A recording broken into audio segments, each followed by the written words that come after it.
नाज़रीन ग्रामी, सुल्तान सलाहुद्दीन अयूबी रहमतुल्लाह अलैह के जितने भी तबीब थे बहुत ही ज़हीन और हर तरह का इलाज करने में माहिर थे।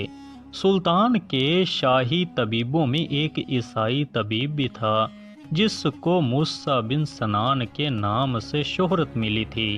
वो बड़ा ही दानशमंद था। कोई मरीज़ उसके मकतब से बगैर शफा पाए वापस ना जाता था। एक दिन हस्बे मामूल सनान अपने दवाखाने में बैठा हुआ था कि उसके पास सुल्तान का एक ख़ास वज़ीर लाया गया जो पेशाब करने पर भी कादर नहीं था और उसकी शर्मगाह पर बहुत सोजिश थी, जिसने शर्म के मारे अपनी शर्मगाह को छुपाने के लिए अपने कपड़ों को चादर से लपेट रखा था। नाजरीन, चादर हटाते तबीब ने कपड़े का उभार देखा और घबरा गया, लेकिन वजीर फरियाद करता और चीखता था। शाही हकीम ने बीमारी का हाल उससे पूछा तो उसने बयान किया कि इतने दिनों से इसको पेशाब नहीं आया है। तबीब ने उसके अज़ू को ऐसे फूला हुआ देखा और उसके हाल पर गौर किया तो उसको ऐसी कोई सूरत ना मिली जिससे वो उस वज़ीर का इलाज कर सकता। फिर नाज़रीन, तबीब ने उस वज़ीर की शर्मगाह का मुआयना किया और उसको दिन भर अपने पास बिठाए सवालात करता रहा। फिर उसने वज़ीर से पूछा, मुझे साफ साफ बताओ, क्या तुमने अपनी शर्मगाह को किसी गलत चीज़ में दाखिल तो नहीं किया? शर्म के मारे वो वज़ीर कुछ नहीं बताता था और यही कहता कि हकीम साहब, मेरी शादी बगदाद की हसीन तरीन लड़की से हुई है, भला अपनी बीवी के होते हुए मैं किसी हराम चीज़ की तरफ क्यों देखूंगा? मैं तो हर शाम अपनी बीवी की ख्वाहिश पूरी करता हूँ, लेकिन अफसोस ये भी है कि अभी तक हम बे औलाद हैं।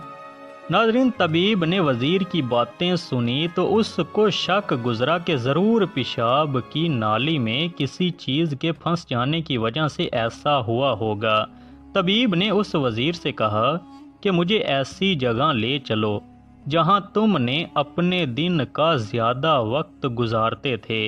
वो वज़ीर उस तबीब को लेकर अपनी हवेली पर आ गया जहां उसने कुछ जानवर रखे हुए थे, जिनमें से कुछ भैंसें और एक गधी थी जिस पर वो सामान और चारा वगैरह लाद कर लाता था। तबीब की नज़र गधी पर पड़ी तो उसने वज़ीर से पूछा कि तुमने अपनी बीवी के साथ कितने दिन पहले मुबाशरत की थी? नाज़रीन, वज़ीर ने कहा कि बीमार होने से पहले मैं अपनी बीवी के पास गया था। तबीब ने इसे हुक्म दिया कि अभी और इसी वक्त अपने घर जाकर बीवी से मुबाशरत करो और चाहे जितना मर्जी दर्द हो तुम बर्दाश्त करना, और यही तुम्हारे इलाज की आखिरी सूरत है। अब वज़ीर के पास नाज़रीन और कोई चारा भी नहीं था। जल्दी से अपनी बीवी के पास गया और जैसे ही हम बिस्तरी से फारग हुआ तो उसको खुल कर पेशाब आ गया। वो बड़ा हैरान था कि तबीब ने कैसे इसके मर्ज़ की तशख़ीस की।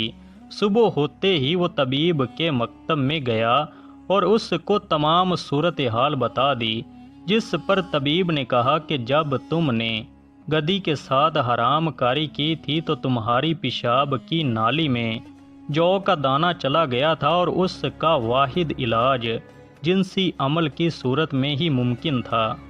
लेकिन मुझे बड़ा अफसोस है कि तुम अपनी बीवी के होते हुए ये गलत काम करते रहे। वज़ीर तबीब की बातें सुनकर बड़ा ही शर्मिंदा हुआ और उसने अपनी दास्तान कुछ इस तरह सुनाई कि मेरी बीवी मुझे नामर्द कहती थी और हर शाम जब मैं अपनी बीवी के पास जाता तो वो मुझे यही ताना दिया करती थी, जिसकी वजह से मैं बड़ा परेशान रहने लगा था।